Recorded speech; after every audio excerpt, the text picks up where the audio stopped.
Hey, y'all. Welcome back to the Daily Chop. Thank you for being here today. We have a special guest. We have two special guests. So first off, we have my beautiful wife, Natalie. Thank you for always being here and supporting me.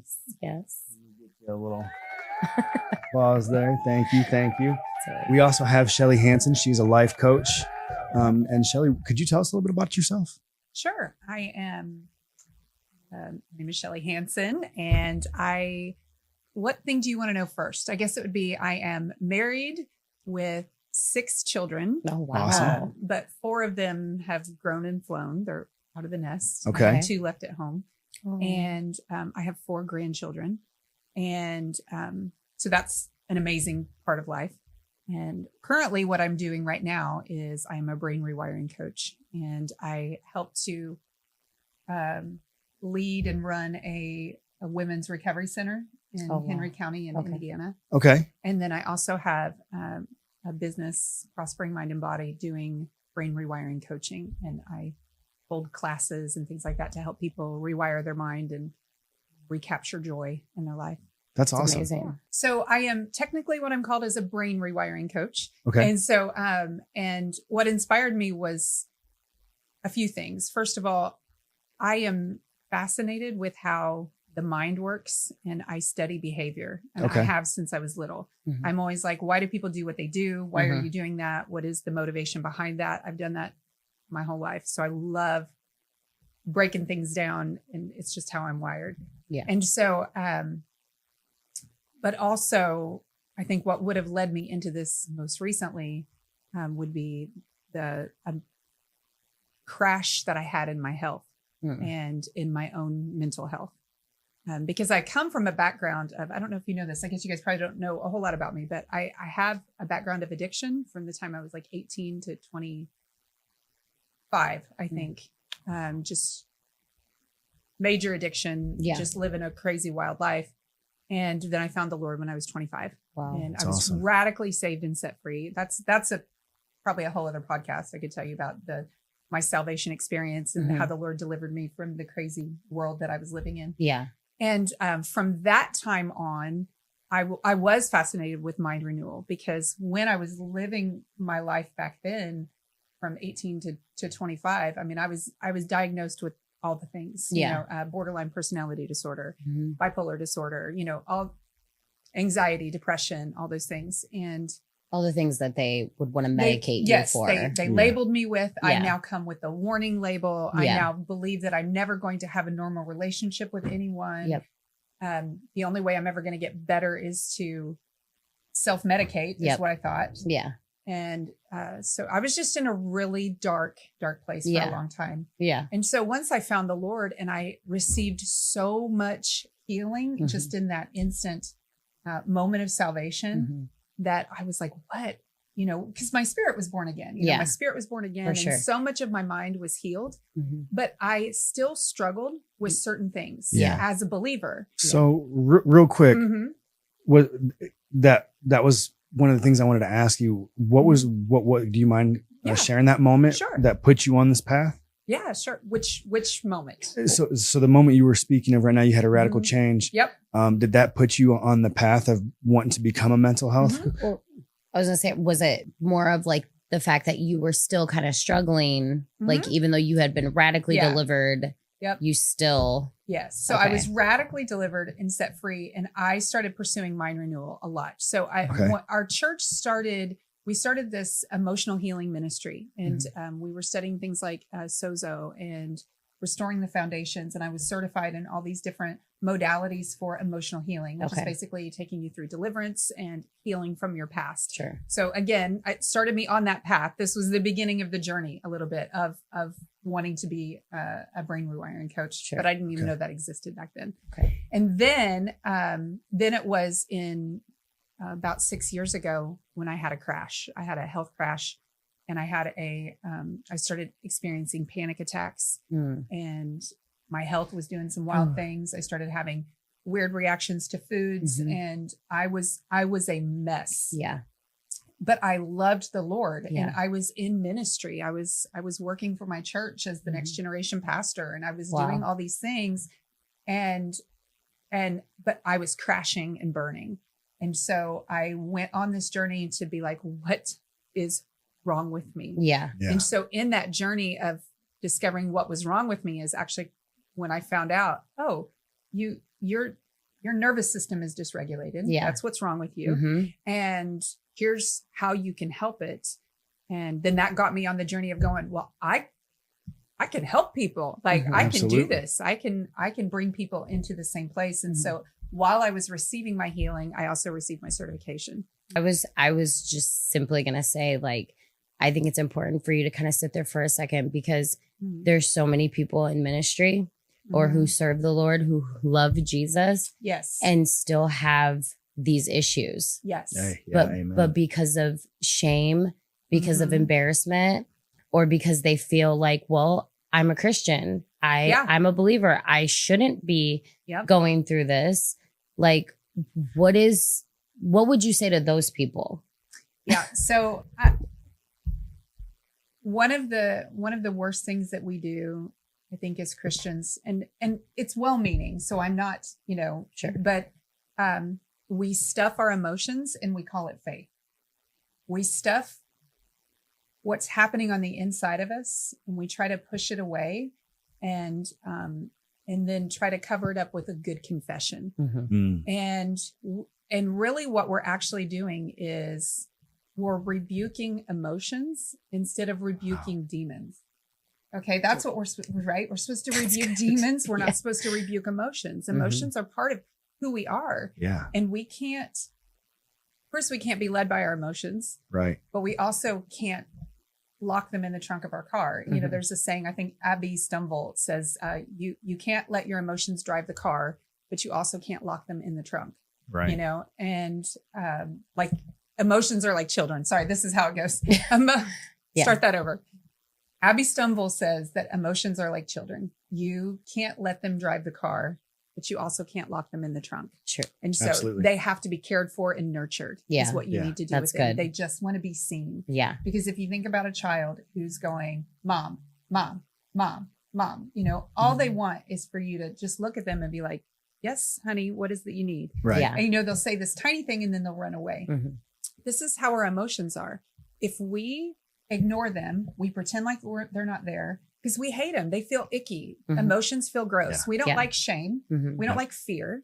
We don't like disappointment. We don't like feeling belittled. We don't like any of those feelings. And so we stuff them. And I call it, we kind of we throw them in our dump truck. Yeah. It's like we have this giant dump truck in our brain. In my imaginary world, there's a dump truck and we take our emotions and we stuff them and we say, I don't like to feel them. Yeah. I rebuke that feeling. Yeah. And it's like, no, you are not, that's not what we're supposed to do. We're not supposed to rebuke them. We rebuke demons. We don't rebuke emotions. We nurture our emotions. We comfort them. That's why we have a comforter, That's what good. I would say. No, that's like on. Yep. I just think a lot of people struggle with that, especially I think the older generation of people. And I do think that the younger generation of people are so hungry for just real freedom in that. Yes. So. And there has been a pendulum swing. So kind of one of the, seems like kind of the issue in America is we either pendulum swing to I'm completely led by my emotions and they rule me and they tell me who I am. Yeah. And then we have the ones who completely stuff them and pretend like they're not there. Yeah. And so we really need to find this middle place that says, I feel them, I acknowledge them, I comfort them, and then I release them to the Lord. And I allow the Lord to speak to me about who I am. Yeah, that's great.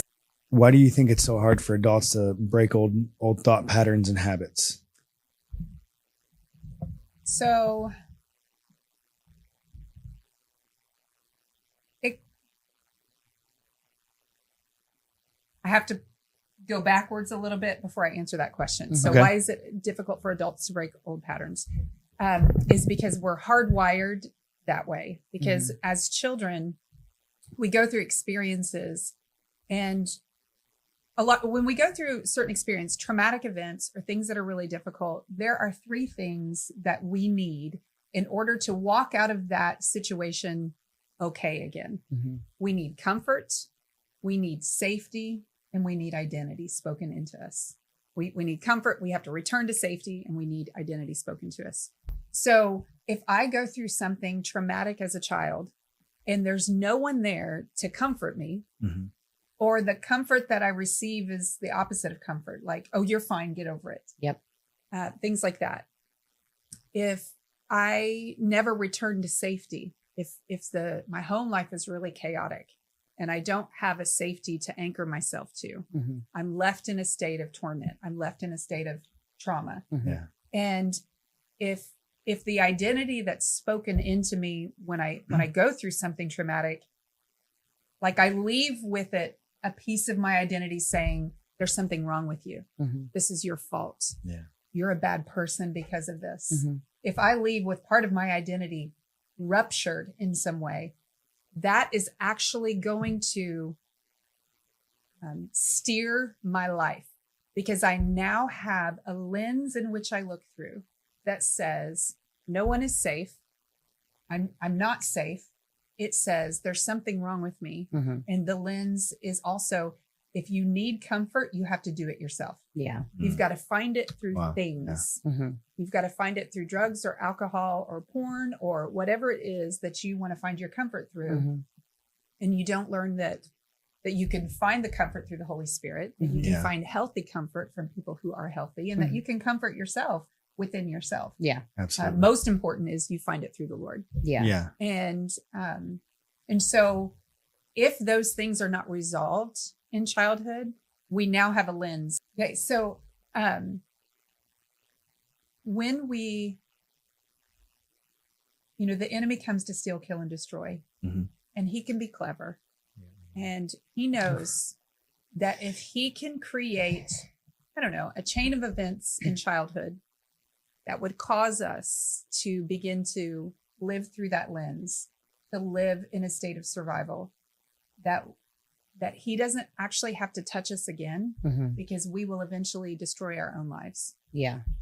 A lot of adults' thinking can come from our childhood experiences then. Yes. That's crazy. Yep. Would you say that, so I guess in speaking of the subconscious mind, that's where all that's stored, right? Yeah. So when you go through something traumatic, and by the way, we should by the way, we should define what trauma is. And trauma it's about perception. Two different people can go through the same event, and one of them can leave okay, pretty unscathed, but the other one can be completely traumatized. Yeah. And I believe it has a lot to do with, did they return to safety? Did they receive comfort? And was identity spoken back into them when it was over?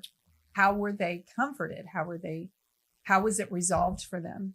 And if it wasn't resolved, what happens is that in childhood, we begin to live in our state of survival, which is our fight or flight.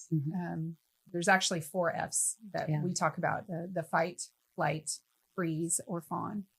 And so the fight or flight is that hyper awareness, that fast moving, fast thoughts, intense way of living. And then the freeze state is the shutdown state.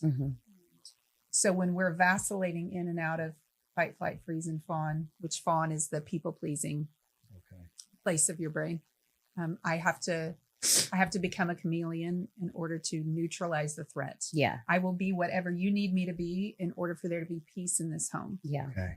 And so when we begin to vacillate in and out of those 4 F's and live our life that way, we don't know how to return to safety. We don't know how to return to the part of our brain where there is peace, where there is joy. Yeah. And the biggest thing I always want to tell people is that, number 1, you're not crazy. And number 2, there's hope. Yeah. Just because you've lived your entire life in your 4 F's, it actually doesn't mean that you're broken. Yeah. It means that you're just dysregulated. Yeah. Yeah.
Hey guys, thank you for tuning back into this week's episode. Make sure you don't forget to like, subscribe, and share. Also, if you guys would ever want me to speak on a specific topic, you can write us at dailychop@gmail.com or on Facebook at Alex Martinez Daily Chop or on Instagram at Going Hard. Thank you guys. God bless.